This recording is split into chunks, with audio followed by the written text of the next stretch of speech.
ನೋಡಿ ವೀಕ್ಷಕರೇ, ಸರ್ಕಾರದಿಂದ ರೇಷನ್ ಕಾರ್ಡ್ ಹೊಂದಿರುವ ಪ್ರತಿಯೊಂದು ಕಾರ್ಡ್ದಾರರಿಗೂ ಹಾಗೂ ಗೃಹಲಕ್ಷ್ಮಿ ಯೋಜನೆಯ ಪ್ರತಿಯೊಂದು ಫಲಾನುಭವಿಗಳಿಗೂ ಭರ್ಜರಿ ಗುಡ್ಡಿಸ್ನ ಕೊಟ್ಟಿದ್ದು, ಗೃಹಲಕ್ಷ್ಮಿ ಯೋಜನೆಯ 2,000 ಹಣ ಬದಲು ಇನ್ನು ಮುಂದೆ ಪ್ರತಿ ತಿಂಗಳು 4,000 ಹಣನ ನಾವು ಜಮಾ ಮಾಡ್ತೀವಿ ಅಂತ ಸಚಿವೆ ಲಕ್ಷ್ಮಿ ಹೆಬ್ಬಾಳ್ಕರ್ ಅವರು ಭರ್ಜರಿ ಗುಡ್ಡಿಸ್ನ ಕೊಟ್ಟಿದ್ದು, ಹೇಗೆ 4,000 ಹಣ ಜಮಾ ಆಗುತ್ತೆ ಅನ್ನೋದಕ್ಕೆ ನಾನು ನಿಮಗೆ ವಿತ್ ಪ್ರೂಫ್ ಮೂಲಕ ಮಾಹಿತಿನ ಕೊಡ್ತಾ ಇದ್ದೀನಿ.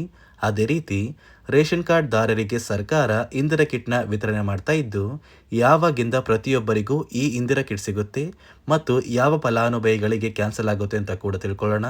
ಅದೇ ರೀತಿ ಇಂದು ಶುಕ್ರವಾರ ನವೆಂಬರ್ 14ರಂದು ಕರ್ನಾಟಕದ 25 ಜಿಲ್ಲೆಗಳಿಗೆ ಗೃಹಲಕ್ಷ್ಮಿ ಯೋಜನೆಯ 4,000 ಹಣ ಜಮಾ ಆಗ್ತಾ ಇದ್ದು, ಈ 4,000 ಹಣಕ್ಕೆ ಕೆಲವು ಹೊಸ ನಿಯಮಗಳು ಕೂಡ ಜಾರಿಗೆ ಬಂದಿದೆ. ಹಾಗಾದರೆ ಬನ್ನಿ ವೀಕ್ಷಕರೇ, ಯಾರಿಗೆಲ್ಲ ಹಣ ಬರುತ್ತೆ ಮತ್ತು ಯಾರಿಗೆಲ್ಲ ಹಣ ಕ್ಯಾನ್ಸಲ್ ಆಗಿದೆ ಅಂತ ತಿಳ್ಕೊಳ್ಳೋಣ.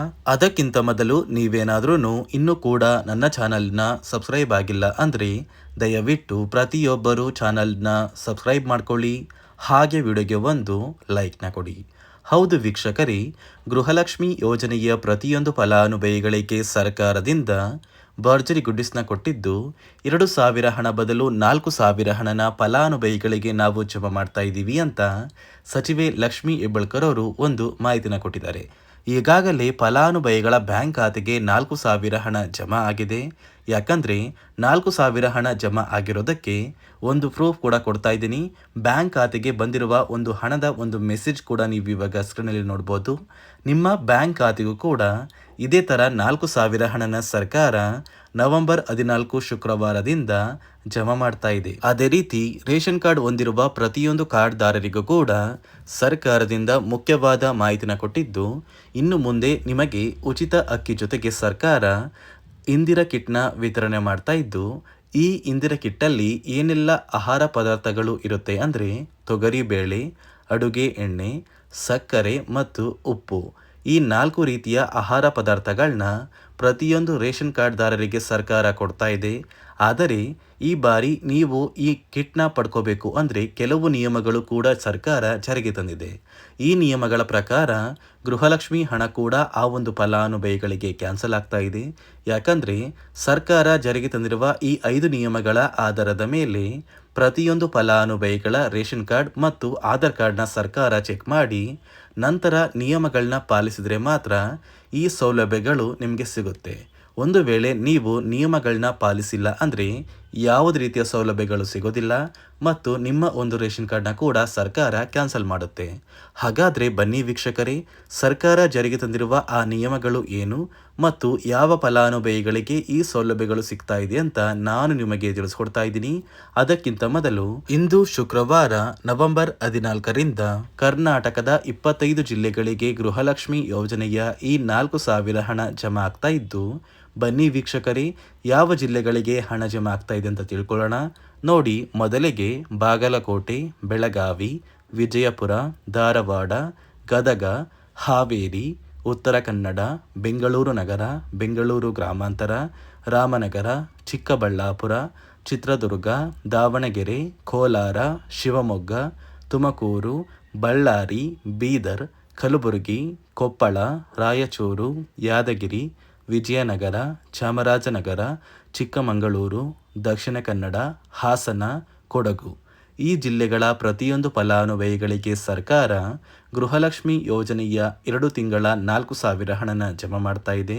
ಅಂದರೆ ಗೃಹಲಕ್ಷ್ಮಿ ಯೋಜನೆಯ 23ನೇ ಕಂತಿನ ಹಣ ಹಾಗೂ 24ನೇ ಕಂತಿನ ಹಣ ಜಮಾ ಆಗ್ತಾ ಇದ್ದು, ಯಾವುದೇ ರೀತಿಯ ಪೆಂಡಿಂಗ್ ಇರುವ ಹಣ ಬಾಕಿ ಇಲ್ಲ. ಅಂದರೆ ನಿಮ್ಮ ಬ್ಯಾಂಕ್ ಖಾತೆಗೆ ಆದಷ್ಟು ಬೇಗ ನವೆಂಬರ್ 20ರಷ್ಟರಲ್ಲಿ ಪ್ರತಿಯೊಂದು ಫಲಾನುಭವಿಗಳು ಈ 4,000 ಹಣನ ಒಟ್ಟಿಗೆ ಪಡ್ಕೋತೀರಾ. ನೋಡಿ ಸ್ನೇಹಿತರೆ, ಈ ಬಾರಿ ಸುಮಾರು 1 ಲಕ್ಷಕ್ಕಿಂತ ಅಧಿಕ ಫಲಾನುಭವಿಗಳ ಬ್ಯಾಂಕ್ ಖಾತೆಗೆ ಸರ್ಕಾರ ಗೃಹಲಕ್ಷ್ಮಿ ಯೋಜನೆಯ ಹಣನ ಜಮಾ ಮಾಡ್ತಾ ಇಲ್ಲ. ಕಾರಣ ಏನು ಅಂದರೆ, ನಿಮ್ಮ ಬ್ಯಾಂಕ್ ಖಾತೆಗೆ ಡೆಬಿಟ್ ಮೂಲಕ ಹಣ ಜಮಾ ಮಾಡುವಂತಹ ಸಂದರ್ಭದಲ್ಲಿ ಸರ್ಕಾರ ಸಾಕಷ್ಟು ಫಲಾನುಭವಿಗಳ ಒಂದು ಬ್ಯಾಂಕ್ ಖಾತೆಗೆ ಹಣ ಜಮಾ ಮಾಡೋದನ್ನು ಕ್ಯಾನ್ಸಲ್ ಮಾಡಿದೆ. ಯಾಕಂದರೆ ಇತ್ತೀಚೆಗೆ ಹಣಕಾಸು ಇಲಾಖೆ ಜಾರಿಗೆ ತಂದಿರುವ 5 ನಿಯಮಗಳ ಆಧಾರದ ಮೇಲೆ ಪ್ರತಿಯೊಂದು ಫಲಾನುಭವಿಗಳಿಗೆ ಸರ್ಕಾರ ಈ ಒಂದು ಹಣನ ಜಮಾ ಮಾಡ್ತಾ ಇದ್ದು, ಯಾರೆಲ್ಲ ಫಲಾನುಭವಿಗಳು ಈ ನಿಯಮಗಳನ್ನ ಪಾಲಿಸಿಲ್ಲ ನಿಮ್ಮ ಬ್ಯಾಂಕ್ ಖಾತೆಗೂ ಕೂಡ ಹಣ ಜಮಾ ಆಗೋದಿಲ್ಲ. ಹಾಗಾದರೆ ಬನ್ನಿ ಸ್ನೇಹಿತರೆ, ಸರ್ಕಾರ ಜಾರಿಗೆ ತಂದಿರುವ ಆ 5 ಹೊಸ ನಿಯಮಗಳು ಏನು ಅಂತ ನಾನು ನಿಮಗೆ ತಿಳಿಸ್ಕೊಡ್ತಾ ಇದ್ದೀನಿ. ನೋಡಿ ಸ್ನೇಹಿತರೆ, ಮೊದಲನೆಯ ಒಂದು ನಿಯಮ ಬಂದು ಸಾಕಷ್ಟು ಫಲಾನುಭವಿಗಳು ಹೊಂದಿರುವಂತಹ ಒಂದು ರೇಷನ್ ಕಾರ್ಡ್ ಏನಿದೆ, ಆ ಒಂದು ರೇಷನ್ ಕಾರ್ಡ್ನ ಮನೆಯ ಸದಸ್ಯರ ಪ್ರತಿಯೊಬ್ಬರ ಒಂದು ಆಧಾರ್ ಕಾರ್ಡ್ನ ನಿಮ್ಮ ರೇಷನ್ ಕಾರ್ಡ್ಗೆ ಕಡ್ಡಾಯವಾಗಿ ಲಿಂಕ್ ಮಾಡಿಸ್ಬೇಕು.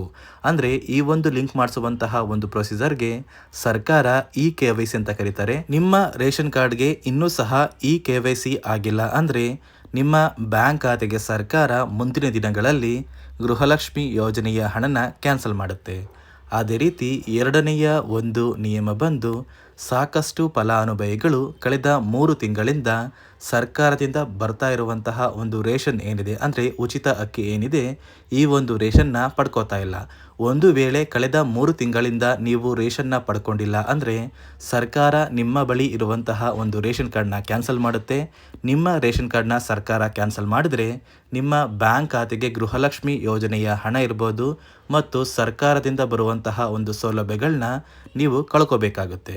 ಅದೇ ರೀತಿ ಮೂರನೆಯ ಒಂದು ನಿಯಮ ಬಂದು ನೋಡಿ ಸ್ನೇಹಿತರೆ, ನಿಮ್ಮ ಬಳಿ ಇರುವಂತಹ ಒಂದು ಆಧಾರ್ ಕಾರ್ಡ್ ಏನಿದೆ, ಆ ಒಂದು ಆಧಾರ್ ಕಾರ್ಡ್ನ ಕಳೆದ 15 ವರ್ಷಗಳಲ್ಲಿ ನೀವು ಯಾವುದೇ ರೀತಿಯ ಒಂದು ತಿದ್ದುಪಡಿನ ಮಾಡಿಸಿಲ್ಲ ಅಂದರೆ ನಿಮ್ಮ ಬ್ಯಾಂಕ್ ಖಾತೆಗೆ ಸರ್ಕಾರ ಗೃಹಲಕ್ಷ್ಮಿ ಯೋಜನೆಯ ಹಣನ ಕ್ಯಾನ್ಸಲ್ ಮಾಡುತ್ತೆ.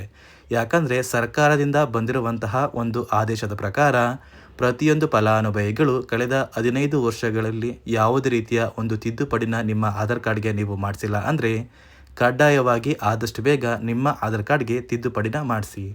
ಅದೇ ರೀತಿ ನಾಲ್ಕನೆಯ ಒಂದು ನಿಯಮ ಬಂದು ನಿಮ್ಮ ಕುಟುಂಬದ ಒಂದು ವಾರ್ಷಿಕ ಆದಾಯ 7 ಲಕ್ಷಕ್ಕಿಂತ ಕಡಿಮೆ ಇರಬೇಕು. ಒಂದು ವೇಳೆ ನಿಮ್ಮ ಕುಟುಂಬದ ವಾರ್ಷಿಕ ಆದಾಯ 7 ಲಕ್ಷಕ್ಕಿಂತ ಜಾಸ್ತಿ ಇದ್ದರೆ ನಿಮ್ಮ ಬ್ಯಾಂಕ್ ಖಾತೆಗೆ ಸರ್ಕಾರ ಗೃಹಲಕ್ಷ್ಮಿ ಯೋಜನೆಯ ಹಣನ ಕ್ಯಾನ್ಸಲ್ ಮಾಡುತ್ತೆ. ಅದೇ ರೀತಿ ಐದನೆಯ ಒಂದು ನಿಯಮ ಬಂದು ನಿಮ್ಮ ಕುಟುಂಬದ ಸದಸ್ಯರು ಅಥವಾ ಗೃಹಲಕ್ಷ್ಮಿ ಯೋಜನೆಯ ಫಲಾನುಭವಿಗಳು ಯಾರು ಕೂಡ ಸರ್ಕಾರಿ ನೌಕರರಾಗಿ ಕಾರ್ಯನಿರ್ವಹಿಸ್ತಾ ಇರಬಾರ್ದು. ಒಂದು ವೇಳೆ ನಿಮ್ಮ ಕುಟುಂಬದಲ್ಲಿ ಯಾರೇ ಆಗಿದ್ರೂ ಸರ್ಕಾರಿ ನೌಕರರಾಗಿ ಕಾರ್ಯನಿರ್ವಹಿಸ್ತಾ ಇದ್ದರೆ ನಿಮ್ಮ ಬ್ಯಾಂಕ್ ಖಾತೆಗೆ ಗೃಹಲಕ್ಷ್ಮಿ ಯೋಜನೆಯ ಹಣ ಕ್ಯಾನ್ಸಲ್ ಆಗುತ್ತೆ. ಈ 5 ನಿಯಮಗಳ ಆಧಾರದ ಮೇಲೆ ಪ್ರತಿಯೊಂದು ಫಲಾನುಭವಿಗಳಿಗೆ ಸರ್ಕಾರ ಹಣ ಜಮಾ ಮಾಡ್ತಾ ಇದೆ. ಒಂದು ವೇಳೆ ನೀವು ಈ 5 ನಿಯಮಗಳನ್ನ ಪಾಲಿಸಿಲ್ಲ ಅಂದರೆ ನೀವು ಕೂಡ ಗೃಹಲಕ್ಷ್ಮಿ ಯೋಜನೆಯ ಹಣದಿಂದ ವಂಚಿತರಾಗಬೇಕಾಗುತ್ತೆ. ನೋಡಿ ವೀಕ್ಷಕರೇ, ಇಂದು ಶುಕ್ರವಾರ ನವೆಂಬರ್ 14ರಿಂದ ಕರ್ನಾಟಕದ 25 ಜಿಲ್ಲೆಗಳಿಗೆ ಸರ್ಕಾರ ಗೃಹಲಕ್ಷ್ಮಿ ಯೋಜನೆಯ ಈ 4,000 ಹಣನ ಜಮಾ ಮಾಡ್ತಾ ಇದ್ದು, ನಿಮ್ಮ ಬ್ಯಾಂಕ್ ಖಾತೆಗೆ ಯಾವುದೇ ರೀತಿಯ ಪೆಂಡಿಂಗ್ ಇರುವ ಹಣ ಬಾಕಿ ಇಲ್ಲ ಅಂದರೆ ಆದಷ್ಟು ಬೇಗ ಪ್ರತಿಯೊಬ್ಬರು ಈ 4,000 ಹಣನ ಪಡ್ಕೋತೀರಾ ಅಂತ ಹೇಳ್ತಾ ಇದಿಷ್ಟು ಸರ್ಕಾರದಿಂದ ಬಂದಿರುವಂತಹ ಒಂದು ಮಾಹಿತಿಯಾಗಿದೆ. ನಾನು ಕೊಟ್ಟಿರುವಂತಹ ಮಾಹಿತಿ ನಿಮಗೆ ಇಷ್ಟ ಆಗಿದ್ದಲ್ಲಿ ದಯವಿಟ್ಟು ಪ್ರತಿಯೊಬ್ಬರು ನನ್ನ ಚಾನಲ್ನ ಸಬ್ಸ್ಕ್ರೈಬ್ ಮಾಡ್ಕೊಳ್ಳಿ, ಹಾಗೆ ವಿಡಿಯೋಗೆ ಒಂದು ಲೈಕ್ನ ಕೊಡಿ.